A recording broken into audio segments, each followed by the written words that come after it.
Hi guys, happy Tuesday. Welcome to the morning after. I am Charlene Joint, your host, and today we are recapping episode 3 of season 15 of The Bachelorette starring Miss Hannah Brown, of whom I'm becoming a rather big fan.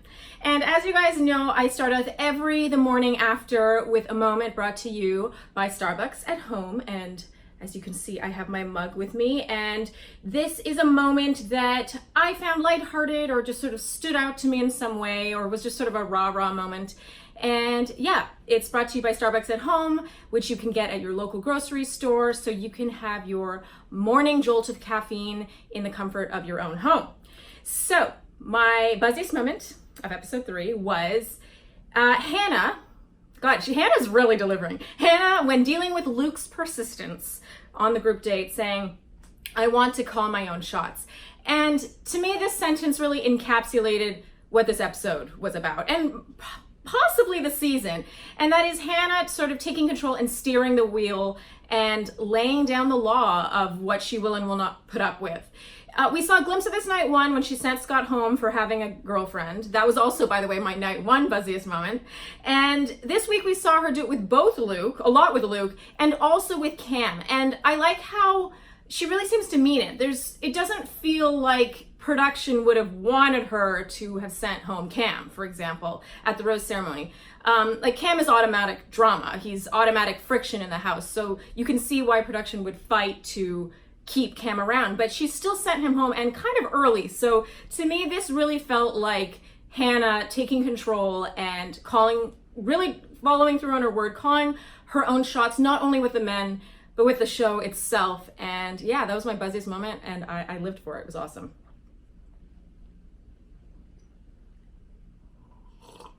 Okay, as you guys know, I go through in chronological order, and in case you were wondering, I am on vacation. I'm on the Mediterranean Sea right now, and so don't mind the different background here, and yes, and how I look very vacation-y. So we're gonna go through in chronological order, starting off with group date number 1, the labor simulator date. I thought this was a little pointless, but it was still pretty funny. I like that it's at least something new. We haven't seen anything like this, especially after my rant last week about all the recycled content, so I enjoyed this. Hannah on Jed in the evening said, "I love that he's creative, he has big dreams. It's so nice to be with someone who's passionate about something." I loved this so much, not only because, of course, it's true, it adds so much, it really rounds out a person if he has a passion about something other than just he is clearly talented and is pursuing that talent. It's the fact that she notes this and can articulate it, and it's just a lovely thing for her to observe, and it's a lovely thing to have observed about you. It was just a great quote. I loved it. Cam continuously interrupts the other guys. My thoughts on this is how much of this is Cam and how much of it is production. It's really hard for me to fathom a human behaving the way Cam did here. He'd be like, "Yeah, I'll wait for like 15 seconds right by the door." It's like, really, is no one really telling you to be more aggressive? Is no one really telling you to just sort of take your woman and take control? That said, Cam does kind of seem a little like like he's missing a marble or two. He kind of has that look in his eye. It's hard for me to know. But yeah, we'll move on from that for now. We'll go on to Connor S's one-on-one. Hannah isn't feeling great, and so I gotta say, I always love these makeshift dates, these hangout dates where they're just in their pajamas. I thought this was a super sweet one-on-one. It kind of felt like they were already boyfriend and girlfriend. Great chemistry, great kisses, and it just felt super natural between them. And it was, to me, on this date, that you could see one of the reasons why Hannah was cast. Because to me, it became really clear in this episode that her vulnerability is one of her strengths. I feel like if I were a man, I'd want to just sort of wrap her up in my arms and make her feel better if she was sick. There's something so sweet about her in her pajamas with no makeup on. I can just see men falling really hard for her. She's really, someone called her captivating this week. It was Tyler. And I can see that. It's a good word to use for her. She has that element to her. And then Connor leaves Post-its all over her living room. Oh my God, you guys, there were so many things about this episode that I was just like, oh, that's super sweet. I found myself smiling through a lot of this episode. And just when I was losing faith in millennial men and their abilities to woo and pursue women, because I feel like online dating has ruined dating for a lot of people. I just sort of, like, Connor came through and put Post-its all over our living room, and it was just super cute. Part of me did wonder if it was his idea or if a producer was like, hey, look, we happen to have these Post-its, do you want these? But I loved it so much that I'm going to choose to believe that it was Connor's idea, and he was like, hey, producer, do you have Post-its? That's what I'm going with, because I just liked it so much. Later in the evening, after he goes back to the house, they bring him back for the Lukas Graham concert. Funny how even though Hannah was in the hospital that morning and she probably wasn't feeling up to an evening portion of the date, they still to get all dressed up and like commit to the Lukas Graham concert in the evening, because it was probably booked for, you know, months or at least weeks in advance. That said, I'm not complaining, because oh my God, Lukas Graham is so good. And I have to say, I kind of live under a rock when it comes to pop music. I had no idea who this guy was. I recognized the song, of course, but holy hell, when he started to sing, I was like, wow, that's an amazing singer. And it just sort of, everything about this episode stood out to me. Like, this was a good date. There was a lot of great moves on the parts of the men, and then what's normally a cheesy private concert is really good. I just really enjoyed it. Very good episode. Moving on to group date number 2, the pet photo shoot. I'm not above being amused by this, sort of like the labor thing. This is one of the reasons I love those big, huge early season group dates, because there's always something elaborate and a bit ridiculous and entertaining. So I thought this was pretty funny. Demi arrives to snoop on the men, and because she has the hair and makeup ladies flirting, because I'm sure it's all her idea. Again, not above being entertained by this. I do feel like this is a bit of a repeat. I feel like we saw this before on another Bachelorette season a couple years ago. However, I didn't mind it. It is always a bit funny to me when you consider that Hannah is she's allowed to date all of them, but they're not even allowed to like flirt with someone else. She's allowed to kiss someone in front of them, but they all have to be completely and utterly dedicated to her. I get we're so used to the format of this show that that's totally normal to us, but it is, I always find that a little interesting. Hannah, in the evening, oh my God, takes more control. This is more of her, just sort of coming into her own and being, I think, kind of surprising a lot of us in a really good way. She says to Luke, I'm struggling a little bit because it's like you already think it's promised to you.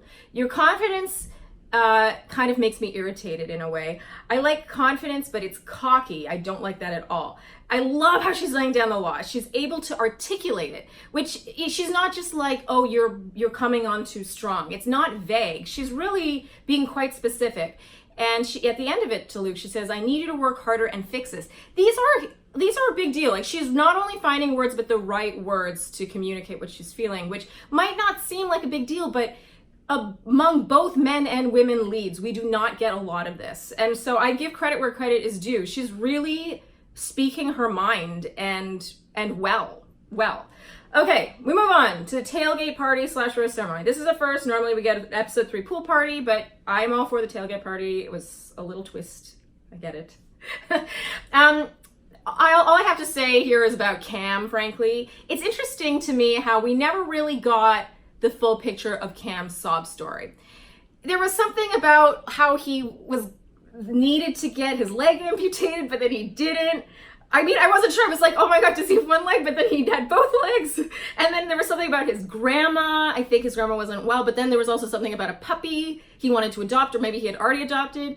I think it's interesting how it shows that his story wasn't that tragic, because the show would have aired it along with like sob story music if it had been really that sad. Because the show would never do that to its contestant, even if the contestant were a villain. Like, even a villain can have a moment. Like, I think the perfect example is Chad from JoJo's season. He was the villain, the clear villain, but he had a story about his mom, I think, having passed away, or she was very ill. And even then, he had his moment with his sob story. And I think it's very interesting that they did not give Cam that. And that tells me that it, maybe he was milking it, he was playing it up. There was something a little off here. Oh.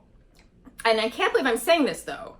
Nonetheless, because I'm not a big Cam fan. I don't know anyone who is.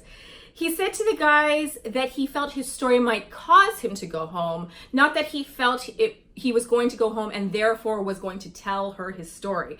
It's in that way that I think okay, my issue with Cam is more so that he expects respect from the men in terms of his time with Hannah, but he doesn't give that to them. That's my issue with Cam. But I actually don't think in this situation, him telling her the story when he told it to her it was the reason why he should have gone home, if that makes any sense.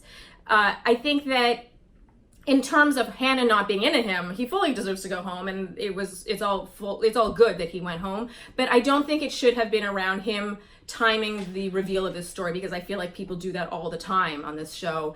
And again, to me, him writing letters to the guys saying he might be going home, he could have truly thought that she was going to send him home based on that story. I just felt like that was a little, that was not worth completely vilifying him. All his other behavior is, but that unto itself wasn't.